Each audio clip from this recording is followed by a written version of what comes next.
और आज स्थिति ये है कि लोग अपने घरों में बंद हैं। करीब करीब हर घर में पानी घुस चुका है। ये तो बहुत बड़ा जांच का विषय है। इतने पैसे खर्च हो गए, जो नाला बनता है, ड्रेनेज बनता है, आखिर उसका क्या यूटिलिटी है? हर घर में पानी की व्यवस्था की जाएगी। भगवान ने बारिश करके नीतीश जी के प्रोजेक्ट को पूरा कर दिया। हर घर में पानी घुस गया है। मनीष कश्यप गए, कल सुना है कि प्रशांत जी भी जा रहे हैं। ये लोगों को जाके सांत्वना दे रहे हैं, मदद कर रहे हैं।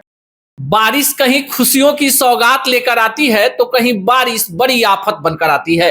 बिहार की राजधानी पटना में रविवार की देर रात और सोमवार की सुबह हुई बारिश ने लोगों का जीना दूभर कर दिया है। और इसी विषय पर बातचीत करने के लिए हमारे साथ पटना हाईकोर्ट के वरीय अधिवक्ता और जन सुराज के संस्थापक YV गिरी जी हैं। कई सारे सवाल जो इनसे जानेंगे कि आखिर पटना क्यों डूब जाता है, आखिर वो कौन सी व्यवस्था है जो 2019 की बाढ़ जैसे हालात के बाद भी पटना को जल जमाव से बचाने की कोई कारगर स्कीम तय नहीं कर पाती है। सबसे पहले सर स्वागत है।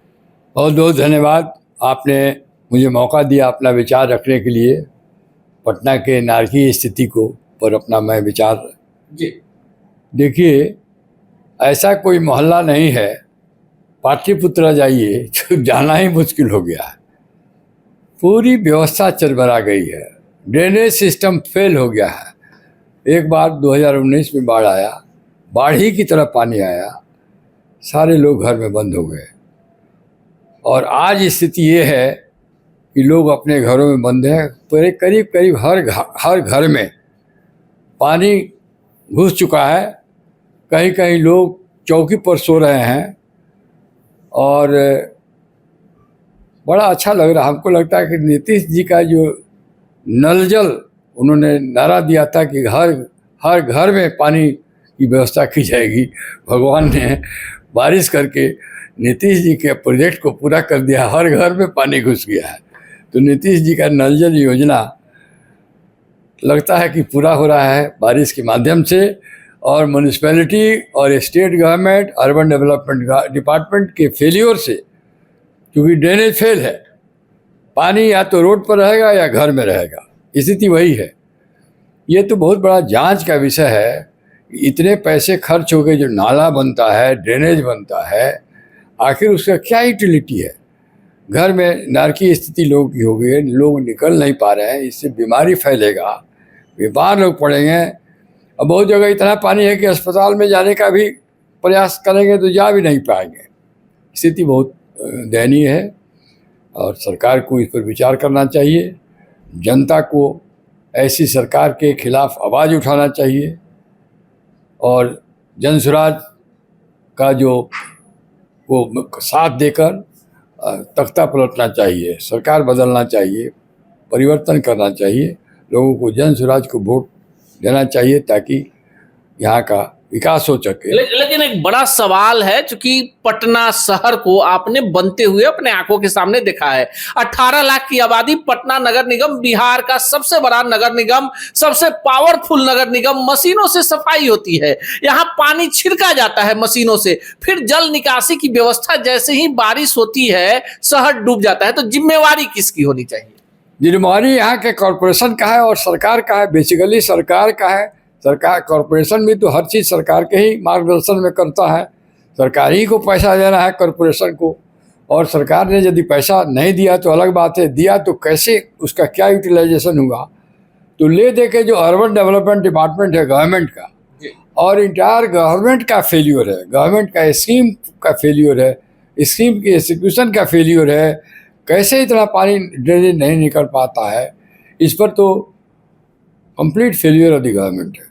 लेकिन एक बड़ा सवाल और है। एक तरफ पटना डूब रहा है और पटना से 60 किलोमीटर की दूरी पर शाहपुर प्रखंड है, भोजपुर जिला है, जवैनिया गांव है। 500 से ज्यादा घर गंगा में विलीन हो गए हैं। पर सरकार को अभी तक लग रहा है कि कुछ और बड़ा होगा तब सरकार कोई बड़ी योजना लाएगी। इतनी बड़ी तरक्की हुई है और कोई हम नहीं देख पा रहे हैं, नहीं सुन पा रहे हैं कि कोई भी सरकार का नुमाइंदा, बड़ा नुमाइंदा या छोटा भी नुमाइंदा जाके वहाँ के लोगों को मदद करे।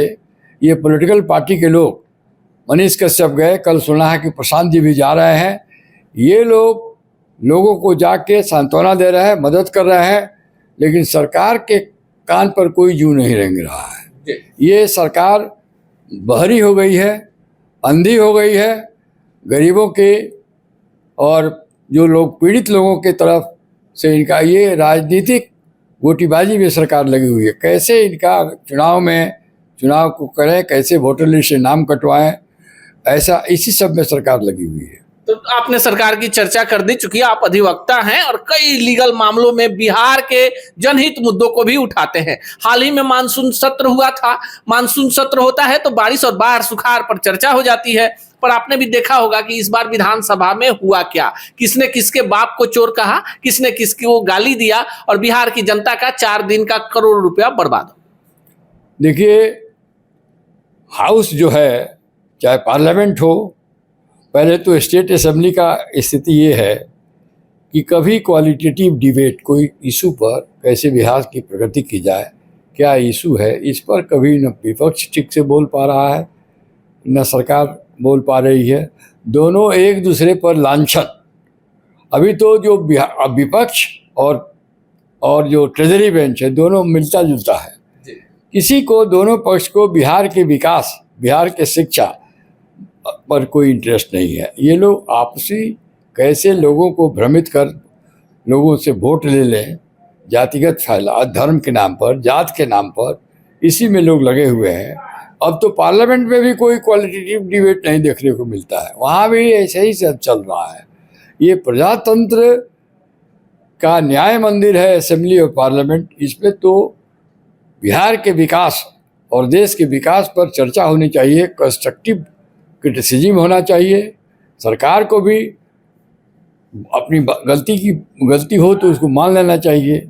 लेकिन आपकी पार्टी ने इसी दौरान, इसी मानसून सत्र में 3 सूत्री मांग, जिसमें भूमिहीनों को 3 डिसमिल जमीन, बिहार में भूमि संबंधी विषय और अन्य जनहित के मुद्दों को लेकर विधानसभा घेराव करने का प्रस्ताव रखा। सैकड़ों लोगों पर FIR हुआ है, प्रशांत किशोर पर हुआ है, मनीष कश्यप पर हुआ है, किशोर कुमार मुन्ना पे हुआ है, बहुत सारे आपके पार्टी के नेता हैं, तमाम लोगों पर FIR हुआ है। आपको लगता है कि इस तरह से आवाज को लोकतंत्र में कुचला जा सकता है?